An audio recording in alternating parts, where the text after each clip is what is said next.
Man, we just played a show with this guy out in California, the Ronald Connell show out there, Watershed, and every band was on stage watching Dwight play, and it was just electric. It all was just, you feel like you're in the coolest place in the world when Dwight's in the room. Ladies and gentlemen, please make welcome singer, songwriter, actor, and Hillbilly Deluxe, ACM Pioneer Award winner, Dwight Yoakam.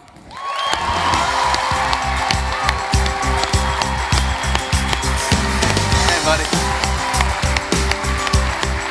He's tore it up, huh? Yeah, he did, dude. Yeah, love you, brother. Thank you, Ashley and Hunter. I'll tell you, Hunter, you might want to cut that. That's just the publisher in me, counselor.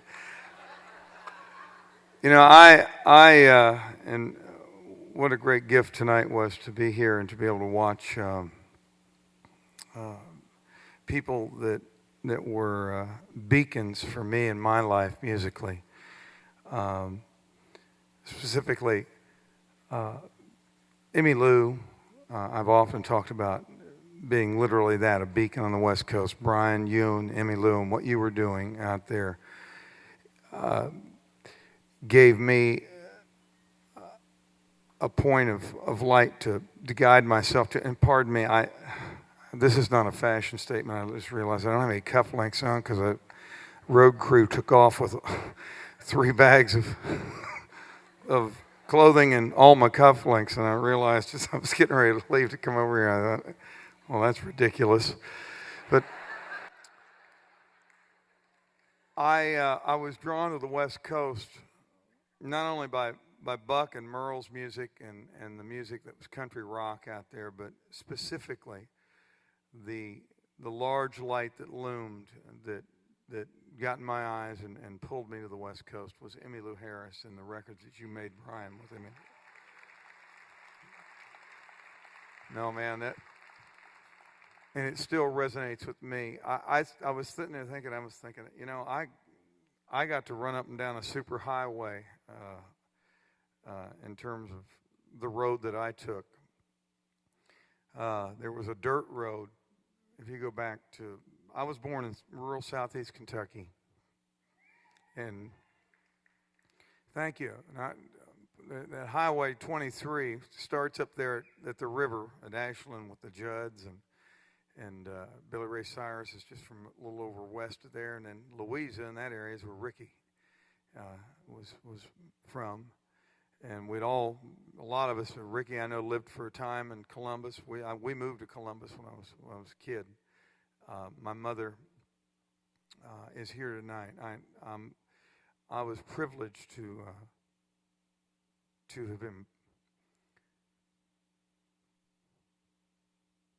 have been born into a very unique part of the culture in America, in Appalachia.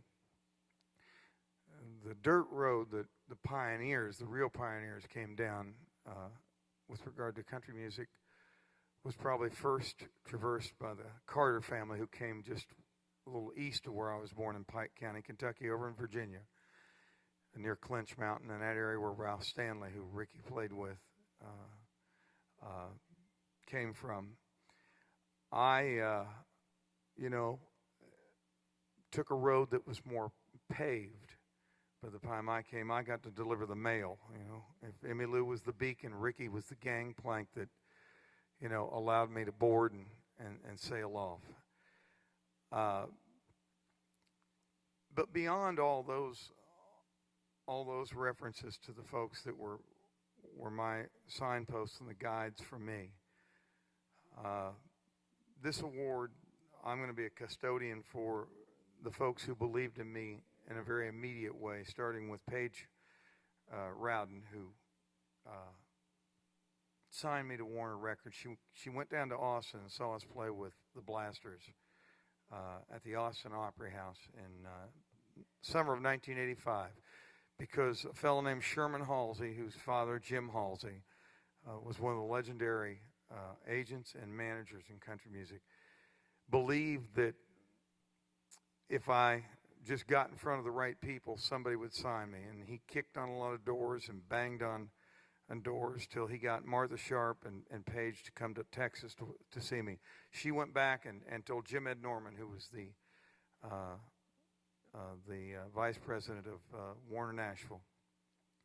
And he signed me, and Lenny Warnaker, who believed in me. The first night that I met Emmylou, Lenny brought her over to the Roxy Theater in Hollywood, so we had a record release party there, and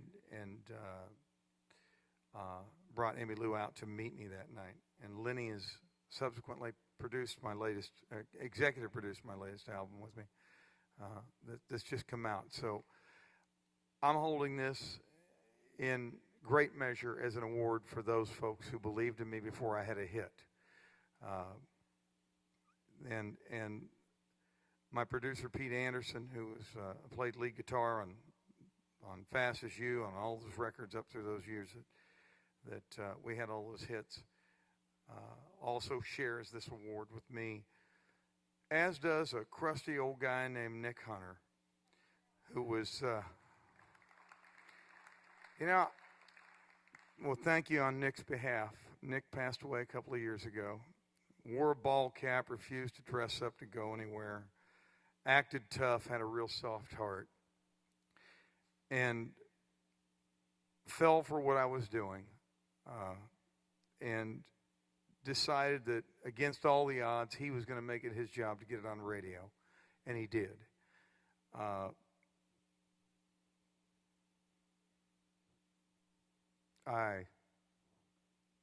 was watching Roger, and I bawled like a baby watching Roger tonight here.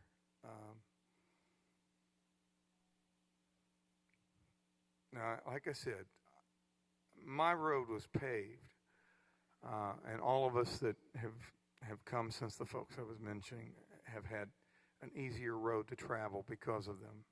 Ricky Skaggs was, that big door kick that allowed a lot of us to walk through in the 80s. Roger was in with us singing a harmony on It Only Hurts When I Cry, the first song I ever co-wrote with anybody. It was with Roger that I co-wrote that.